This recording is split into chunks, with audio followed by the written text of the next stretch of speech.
This is a 1999 model WH Statesman. It is an LS1, also known as a GENIII W8. We're going to be removing the sump pan from the motor without removing the motor or the gearbox.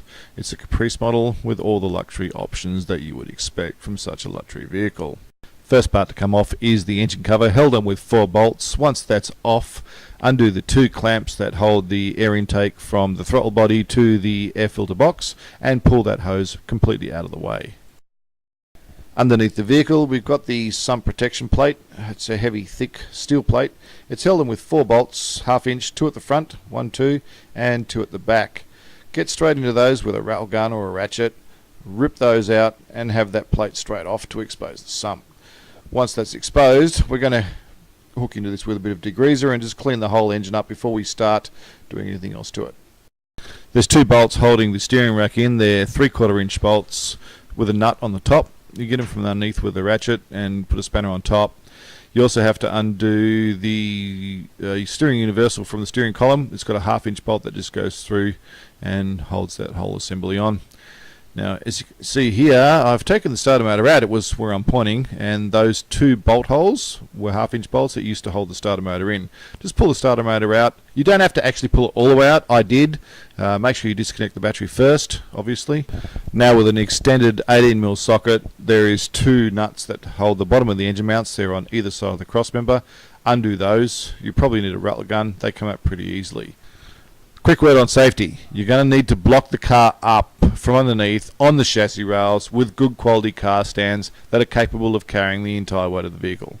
Don't skip this point. Now with an engine hoist, we're going to start taking the weight of the motor off the cross member. We're going to start lifting it up. In fact, we're going to lift it so high it's actually going to lift the weight of the vehicle completely off the car ramps on which it's sitting.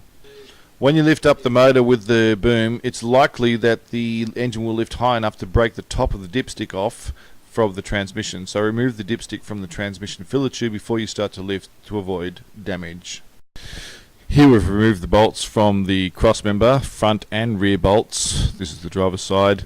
We've let the cross member hang down. It won't fall down by itself. It'll just hang down a little bit. There's our steering rack, which we've unbolted previously, and the jack with some timber underneath the sump pan of the gearbox. On the other side we've removed the rear bolt and the front bolt is still attached. Cross member down and sump out. You can see that the original seal is held in with rivets. There's 2 of them on a diagonal, one at the front, one at the rear, and the vulcanized rubber that was on the aluminium of this seal is pulling away from the seal, causing it to leak, which is why this unit was being pulled and replaced in the first place. Not important but noteworthy, you can actually take the sump out without removing the oil filter, which I didn't actually know before this. Here's a view of the motor from underneath with the sump out. As you can see, the motor is still installed, so is the gearbox. We were able to do this without removing either item. So on the seal I'm going to use a product called Ultra Grey. I prefer to use one called Ultra Blue, but we're using Ultra Grey today. It's almost the same thing anyway, it's no big deal. Run a very thin bead around, but you actually only really need to run it like a tiny little patch at the 4 corners front and rear, where the front and rear plates meet the block. I've run the silicone around a bit too far here. Actually, you know what, I was just showing off my skills. That's what I was doing, but you don't have to do that. Yeah. Here's the sump sitting here with the new seal actually sitting on top of it. It's not secured yet. We're about to secure it with 2 rivets. Just going to install 1 rivet at the back, which my partner is doing, and then we'll install a rivet at the front. In it goes. Note that the head of the rivet is below the level of the aluminium outside surround of the gasket. Here's the front position, and when you're putting just look, try to drop it. Whoops, we're a bit clumsy today. We'll get it. It's alright, just give us a second. We're into it. We're all over this. You relax over there. Okay, so, and pop, pop, pop, pop. There we go. And that's also below the level, so it's not going to impact on the gasket whatsoever. Torque settings. The 2 bolts we've got here right at the back where I'm putting the torque wrench.